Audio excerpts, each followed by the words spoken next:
are here working in this place. 고난주간 첫째 날입니다. 오늘 여러분과 나눌 하나님 말씀은 마가복음 11장 12절에서 24절까지의 말씀입니다. 시간상 저는 12절에서 14절까지 말씀을 읽겠습니다. 이튿날 그들이 베다니에서 나왔을 때에 예수께서 시장하신지라 멀리서 잎사귀 있는 한 무화과 나무를 보시고 혹 그 나무에 무엇이 있을까 하여 가셨더니 가서 보신즉 잎사귀 외에 아무것도 없더라. 이는 무화과의 때가 아님이라. 예수께서 나무에게 말씀하여 이르시되 이제부터 영원토록 사람이 내게서 열매를 따먹지 못하리라 하시니 제자들이 이를 듣더라. 오늘 여러분과 이 무화과 나무를 비율 말씀을 가지고 오늘 은혜의 시간을 갖기를 원합니다. 무화과 나무가 열매를 맺을 때가 아니라고 오늘 본문은 이야기합니다. 근데 그럼에도 불구하고요, 우리 예수님께서 그 나무를 저주하십니다. 생각해 보면 좀 너무 심하지 않나 그런 생각을 해보았습니다. 아직 뛰지 못할 아이에게요, 뛰지 못한다고 부모가 화를 낸다면 그것은 옳은 것이 아니라고 생각합니다. 왜냐하면 때가 되지 않았기 때문입니다. 때가 되지 않았음에도요, 오늘 예수님이 열매를 기대하셨다는 것을 우리는 어떻게 해석해 볼 수 있을까? 한번 그 말씀을 가운데 한번 돌아보기를 원하는 것입니다. 이 무화과 나무를 보니까요, 무화과 나무는 심은 지 3년이 지나면 수확이 가능하다고 합니다. 그리고 무화과는 1년에 4번에서 5번까지 열매를 맺습니다. 이 중동 지방인 이스라엘의 독특한 기후에서요, 무화과 나무는 비가 오지 않는 건조한 4월부터 10월까지 열매를 따게 됩니다. 그래서 품종에 따라서요, 적게는 2번에서 많게는 5번까지 열매를 따게 되는 것이죠. 첫 열매는 6월절에 있는 4월에 따게 됩니다. 그리고 초막절에 있는 10월에 마지막 열매를 수확하게 합니다. 그래서 철이는 무화과를 비쿠라라고 부르고요, 보통 먹지 않았다고 그러죠. 근데 늦게 열린 무화과를요, 테에나라고 부르고 이것을 먹었다고 합니다. 예루살렘의 입성을 3월 말에서 4월 초로 본다면요, 이때는 바로 비쿠라가 있을 시기인 것입니다. 무화과가 열리지 않을 시기라는 것은 테에나가 열릴 때가 아니라는 의미이기도 한 것입니다. 당시 유대인들은 비쿠라를 무화과로 취급하지 않았고요, 무화과의 전령이라고 불렀다고 합니다. 그래서 이 무화과는 여름 전에 딸 수 있는 것이죠. 이사야 28장 4절에 보니까요, 그 기름진 골짜기 꼭대기에 있는 그의 영화가 세진해 가는 꽃이 여름 전에 처음 익은 무화과와 같으리니 보는 자가 그것을 보고 얼른 따서 먹으리로다. 이것은 무엇을 의미합니까? 먹을 수 없는 무화과라는 뜻입니다. 지금 이 예수님이 말씀하신 그때는 먹을 수 없는 그 무화과의 때라는 것이죠. 비쿠라의 때입니다. 그것은 또한 때가 되지 않았다는 이야기이기도 합니다. 우리는 때가 되지 않았다라는 또 다른 해석을 찾을 수 있습니다. 무화과는요, 꽃이 없습니다. 잎이 피어날 때 그 속에 보이지 않는 꽃이 있기 때문입니다. 그래서 무화과 잎이 무성하면요, 이제 열매가 있을 때라는 것입니다. 비록 지금이 철이 일러 다른 무화과 나무는 이제 잎을 피우고 있을지 모르겠는데요, 오늘 주님이 보신 그 무화과 나무는 이미 잎이 무성합니다. 그리고 이미 무성한 무화과 나무는 반드시 열매를 맺어야 한다는 것이죠. 열매를 기대할 수 있다라는 것입니다. 하박국 3장 17절에 보니까요, 비록 무화과 나무가 무성하지 못하고 포도나무에 열매가 없으며 감람나무에 소출이 없으며 밭에 먹을 것이 없으며 우리에게 양이 없으며 외양간이 소가 없을지라도 나는 여호와로 말미암아 즐거워하며 나의 구원의 하나님으로 말미암아 기뻐하리라고 우리 성경에 기록되어 있습니다. 무화과 나무가 잎이 마르고 포도나무가 열매가 없으며 감람나무가 소출이 없다라는 건, 이것은 모두 같은 이야기입니다. 수확이 없다라는 말이죠. 이것으로 보면요, 잎이 무성한 무화과 나무에서 열매를 기대할 수 있음을 우리는 알 수 있는 것입니다.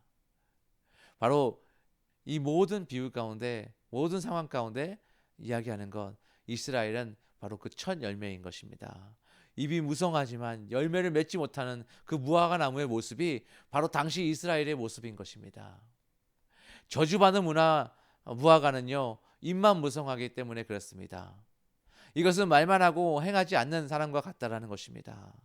다른 사람에게 짐을 지우고 나는 손 하나 움직이지 않는 그런 사람과 같다라는 것이죠. 열매를 찾으시는 주님, 그 마음이 오늘 이 본문의 말씀에 담겨 있는 것입니다. 열매가 없는 신앙, 종교적인 모양은 갖추고 있지만 회칠한 무덤처럼 생명력 없는 모습을 단호하게 잘라버리시는 그 예수님의 모습을 우리는 오늘 볼 수 있는 것입니다. 열심히 예배드리고 그리고 또 한편으로 장사도 하고 일거양득이죠. 그러면서 더러워진 것입니다. 오늘 저희는 종려 주일을 지났습니다. 그 종려나무 가지를 높이 들고 호산나 다윗의 아들을 외치며 우리를 지금 구원하소서 하는 이 고백의 입술이 아니라 주님께서 진정으로 부르짖음이 되기 원한다면 성전을 깨끗하게 하는 작업이 먼저 있어야 하는 것입니다. 그래서 무화과 나무의 비유는 성정 정화와 연결하여 생각해야 되는 것입니다. 마가복음 11장 오늘 말씀에 보면요, 예수가 무화과 나무를 저주하는 이야기 전반부는요 12절에서 14절 오늘 제가 읽은 그 말씀입니다. 그리고 예수님께서 예루살렘에 들어가서 성전을 정화하는 장면이 15절에서 18절에 나옵니다.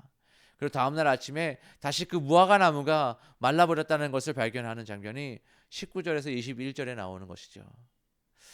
무화과 나무 이야기 사이에 성전 정화에 관한 이야기가 끼어 있는 것입니다. 이것이 무엇을 의미합니까? 무화과 나무는 예루살렘 성전, 즉 당시 교조주의적인 유대교를 비유했다고 볼 수 있는 것이죠. 무화과 나무가 열매를 맺지 못하리라고 예수님께서 저주한 장면은요, 당시 유대교가 열매를 맺지 못하고 있다는 사실을 상징적으로 표현한 것이라는 겁니다. 우리들을 위한 경고의 말씀인 것입니다. 호산나 외치는 소리가 아니라 열매를 찾고 계시다고 오늘 말씀하시는 겁니다. 성도 여러분, 그들이 기도를 하지 않았을까요? 예배드리지 않았을까요? 그런 기도도 하고 예배도 드렸습니다. 그런데 왜 예수님은 이렇게 그들을 꾸짖냐는 것입니다. 하나님을 섬기는 그들의 본질이 잘못되었음을 지적하신 것입니다. 그들은 기도나 예배를 자기들이 원하는 목적을 위해서 했던 것입니다. 그들이 돈을 받고 바꿔주는 일을 왜 했을까요? 그들이 비둘기를 왜 팔았을까요? 그들이 겉으로 이렇게 했던 것은 하나님께 예배를 잘 드리기 위해서 한다고 말을 하지만, 그러나 하나님께 드린다는 것은 하나의 겉으로 표출된 무성한 이파리와 같다라는 것입니다. 진짜 그들이 원하는 것은 잘 드리기 위해 한다는 모든 일들이 다 화려한 겉모습에 불과한 것입니다. 그리고 진짜는 자신들의 욕심을 채우기 위해서 그리 했다라는 것입니다. 오늘 우리는 어떻습니까? 오늘 우리는 하나님을 예배하고 섬기며 하나님을 경외한다는 우리의 삶은 어떻습니까? 그리고 오늘 이 아침에 정말 그 주님의 말씀 가운데 나오신 여러분의 삶은 어떻습니까? 오늘 그 말씀 가운데 나오신 여러분의 삶은 정말로 이파리가 풍성한 가운데 무화과 열매가 풍성한 그런 무화과 나무이십니까? 아니면 이파리만 풍성한, 또 그리고 열매가 맺혀지지 않은 우리는 그런 삶을 살고 있지는 않은지 한번 돌아보기를 원합니다. 오늘 이 아침에 우리 삶을 철저하게 하나님 예수 십자가 앞에서 다시 한번 비춰보기를 원하는 겁니다. 종료주일에 호산나 다윗의 아들이여 환성하며 외치며 환영하던 그 많은 사람 인파들 가운데 오늘 예수님이 이 무화과 나무를 말씀하시며 저주하시며 그렇게 이파리만 풍성한 무화과 나무를 저주하시는 예수님의 모습을 보면서 그렇게 많은 인파가 예수님을 환영했지만 그들은 모두 이파리만 풍성한 무화과 나무의 모습일 수 있다라는 것입니다. 그리고 그랬다라는 것이죠.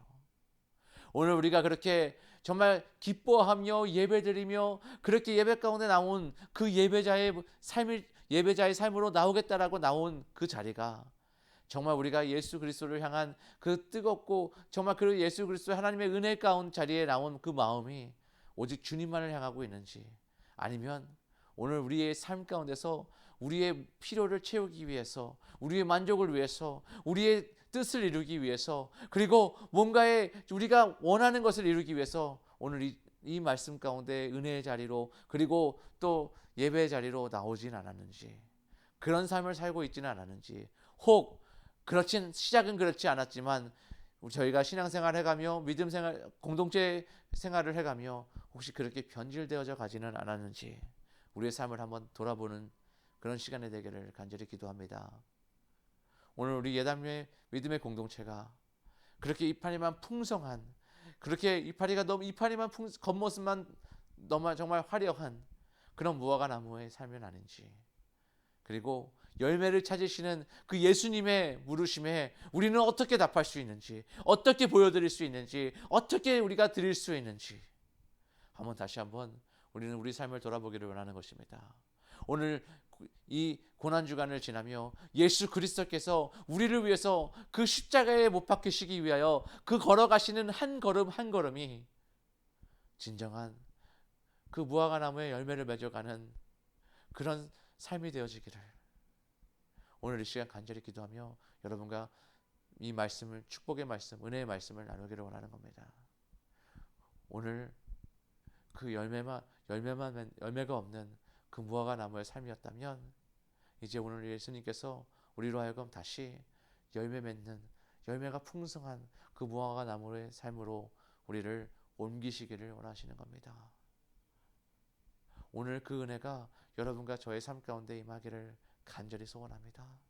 그리고 그 삶은 그 예수 십자가 앞에 나오는, 그 예수 십자가 앞에 우리의 모든 허물을 내려놓고, 그 예수 십자가 앞에 우리의 모든 실패를 내려놓고, 그 예수 십자가 앞에 우리의 모든 수치를 내려놓고, 우리의 모든 자존심과 우리의 모든 권리를 내려놓고 나의 왕을, 예수 그리스도를 오직 나의 왕으로 모시고 나오는 그 삶 가운데 예수님께서 우리의 삶을 풍성한 열매를 맺는 삶으로 옮기실 것입니다. 오늘 그 은혜를 경험하는 여러분과 저의 삶이 되기를 축복합니다. 이 시간 같이 함께 기도하기를 원합니다. 기도하시겠습니다. 하나님 감사합니다. 예수님께서 걸어가신 그 고난의 길을 이 한 주간 다시 한번 기억하고 묵상하며 주님과 동행하며 그 길을 우리도 함께 걷기를 원합니다. 예수님께서 가신 길, 왕의 자리가 아닌, 높은 위엄이 넘치는 그런 자리가 아닌, 정말 버림받고 찢기시고 고통당하시는 그 십자가의 길, 그러나 우리를 위해서 정말 그 길을 외면하지 않으시고 나의 원대로 마시고 오직 아버지의 뜻대로 이루소서라고 고백하시며 걸어가신 그 십자가의 길을 오늘 이 시간 다시 한번 우리 삶 가운데 기억하며 주님의 은혜 가운데, 은혜의 자리로 나아가기를 원합니다. 성령 하나님, 오늘 이 한 주간 정말 우리 삶 가운데도 주님의 은혜 뜻 가운데 온전히 그 십자가의 그 길을 주님과 함께 걸을 수 있도록 인도하시며 동행하여 주시기를 간절히 소원합니다. 오직 주님만이 우리의 왕 되심을, 오직 주님만이 우리의 주권자가 되심을, 오직 주님만이 우리의 통치자가 되심을 인정하는, 그리고 고백하는 그런 한 주간이 될 수 있도록 주여 주께서 은혜를 더하여 주옵소서. 오늘 고난주간의 첫 시간을 가졌습니다.